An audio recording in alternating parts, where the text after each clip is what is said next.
ஐந்து கண்டம் தன்னில் ஆளும் ஆட்சியாவும் மற்று போகும், இருள் சூழும், இடி முழங்கும், கூச்சல் கேட்டு கண்ணீர் சிந்தும், தூயர் கூட்டம், சுத்த உள்ளம், சாட்சி பாடல் எங்கும் கேட்கும்.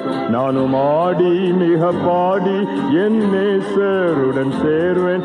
அல்லேலூயா அல்லேலூயா அல்லேலூயா அல்லேலூயா அல்லேலூயா அல்லேலூயா அல்லேலூயா அல்லேலூயா அல்லேலூயா அல்லேலூயா அல்லேலூயா அல்லேலூயா அல்லேலூயா அல்லேலூயா அல்லேலூயா அல்லேலூயா.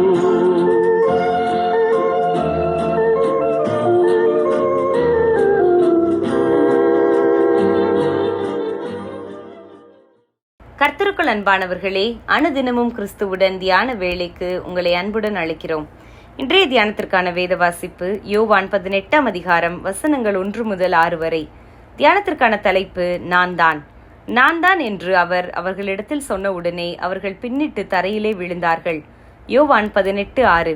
ஒரு தேவ ஊழியன் தான் தங்கியிருந்த கிராம மக்கள் மத்தியிலே நன்மதிப்பு பெற்றிருந்தார். யாவரும் அவரை நேசித்தனர். எந்த ஒரு சிறு விஷயமானாலும் அவரை நாடி போவார்கள். இதை கண்டு பொறாமை கொண்டனர் சிலர். ஊழியருக்கு விரோதமாக திட்டம் போட்டனர். அது ஊழியருக்கு தெரிய வந்தது. தங்களது திட்டம் தெரிந்து அவர் ஓடி ஒளிந்து விடுவார் என்று எண்ணினர். ஆனால் அந்த ஊழியரோ அவர்களையே தேடி போனார். அவர்கள் அதை எதிர்பார்த்திராததால் ஆச்சரியத்தில் வாயடைத்து போயினர். ஊழியர் அவர்களுடன் அமர்ந்து தான் கொண்டு வந்த அன்பு பரிசுகளை எல்லாம் அவர்களுக்கு பகிர்ந்து கொடுத்து, உங்கள் 4 பேருக்கும் ஒரு கம்பெனியில் வேலைக்கு ஒழுங்கு செய்திருக்கிறேன், நாளைக்கே போய் வேலையில் சேர்ந்து கொள்ளுங்கள் என்றார்.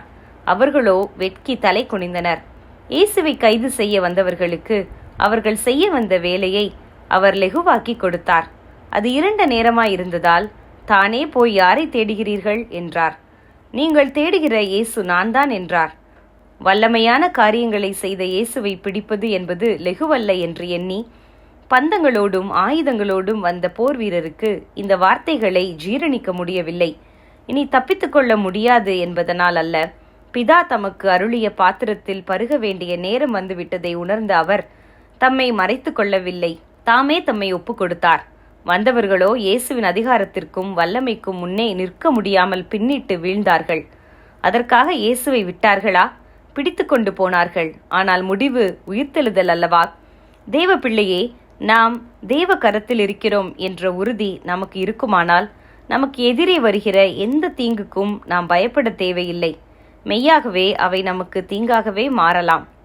ஆனாலும் தேவன் நிர்ணயிக்காத எதுவும் நம்மை அணுகவே முடியாது.